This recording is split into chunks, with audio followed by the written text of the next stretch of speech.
ఒక్కసారి చెయ్యెత్తి జై అని చెప్పాలా. అందరికీ నమస్కారం. మళ్ళీ ఈరోజు పెద్ద ఎత్తున ప్రజలు రావడం చాలా సంతోషం. ఈ విజయం మీ అందరికీ ప్రజల విజయం. మనము గతంలో నాకే ఎమ్మెల్యేగా ఎన్నుకోవడానికి మీరు అందరికీ ఉన్న వాళ్ళు ప్రతి ఒక్కరు నాకు సహకరిస్తున్నారు. మీకు అందరూ కూడా పేరు పేరున శిరస్సు వచ్చి నమస్కరిస్తున్నాను. మన వార్డు స్థానిక సంస్థల ఎన్నికలు వచ్చినాయి. ఈ స్థానిక సంస్థల ఎన్నికల్లో మీరందరూ కూడా మా పార్టీ తరఫున ఏమన్నా ప్రతి ఒక్క వ్యక్తిని గెలిపించాలని కోరుకుంటూ, ఎందుకంటే నేను ఎమ్మెల్యేగా ఉన్నా మన పనులు కావాలి, వార్డుల్లో పనులు కావాలంటే మన ఎదుగో దున్నపోతు కట్టేసి ఆవుకు పాలు పిండమంటే రావు. వాళ్ళ ఆవుకే గడ్డేయాల, ఆవే పాలిస్తుంది. వాళ్ళు ఎవరికో ఓటేస్తే మనకి వార్డులో పనులు కావు. దయచేసి ఆలోచన చేయండి.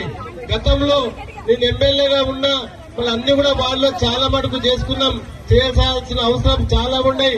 దయచేసి ఈ ఎన్నికల్లో మీరందరూ కూడా హస్తం గుర్తుకు ఓటేసి గెలిపేయాలని కోరుకుంటూ, ఇక్కడ వచ్చేసిన ప్రతి ఒక్కరు కూడా పేరు పేరున, ఎందుకంటే చాలా మంది పెద్ద ఎత్తున వచ్చినారు.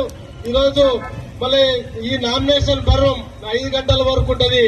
మళ్ళీ వాళ్ళందరూ కూడా మీ అందరి సహాయ సహకారాలతో మనము ఇక్కడ మున్సిపాలిటీకి పంపిస్తే మీ స్థానిక సమస్యల మీద పూర్తిగా తెలిసిన వ్యక్తులు నిలబెట్టినాం. ఈసారి వాళ్ళు మీ సమస్యలను తీర్చడానికి మీ ముందుకు వస్తున్నారు. ప్రతి వార్డులో మీరు మద్దతు ఇవ్వండి. ఖచ్చితంగా మిమ్మల్ని గుండెల్లో పెట్టుకుని కాపాడుకున్న బాధ్యత మా అందరి మీద ఉంది. 37 మంది వార్డు సభ్యుల మీద ఉంది. మిమ్మల్ని కాపాడుకుంటాం. అన్ని వార్డులలో అభివృద్ధి అనేది ఈ విధంగా చేయొచ్చు అని చేసే విధంగా చూపిస్తామని తెలియస్తూ, మళ్ళీ ఇప్పటివరకు ఇందిరమ్మ ఇండ్లు కానీ, అదేవిధంగా జీరో అంటే అందరూ ఎలక్ట్రికల్ అంటే బిల్లులు కూడా, జీరో బిల్లులు కూడా కొంతమంది వార్డులో తిరిగినప్పుడు కొన్ని బిల్లులు కాలేదు, జీరో బిల్లులు కాలేదని వార్డులో సమస్యలు చెప్పినారు. ఆ సమస్యలు కూడా తీరుస్తా. ఖచ్చితంగా ఒక్కసారి నా మీద నమ్మకం పెట్టి 37 మందిని గెలిపేయాలని కోరుకుంటున్నాను. ఎందుకంటే రకరకాల వ్యక్తులు వస్తారు, అబద్దాలు చెప్పే వ్యక్తులు వస్తారు. వాళ్ళు ఎప్పుడు స్థానికంగా ఉండే వాళ్ళు కాదు. 24 గంటలు నేను స్థానికంగా ఉంటా. అర్ధరాత్రి వచ్చినా మీకు నా ఇల్లు ఎప్పుడు తెరిసే ఉంటాయి. వాకిళ్ళు అర్ధరాత్రి వచ్చినా పని చేయడానికి సిద్ధంగా ఉంటా. వాళ్ళలాక వీళ్ళలాక హైదరాబాద్ లో ఉండి చెయ్యను, స్థానికంగానే ఉంటా. ఎవరో వచ్చి మళ్ళా మన గద్వాల మీద పెత్తనం చేస్తే ఆ పెత్తనాన్ని మీరు గౌరవిస్తారా? ఒక్కసారి చూడండి, ఆలోచన చేయండి.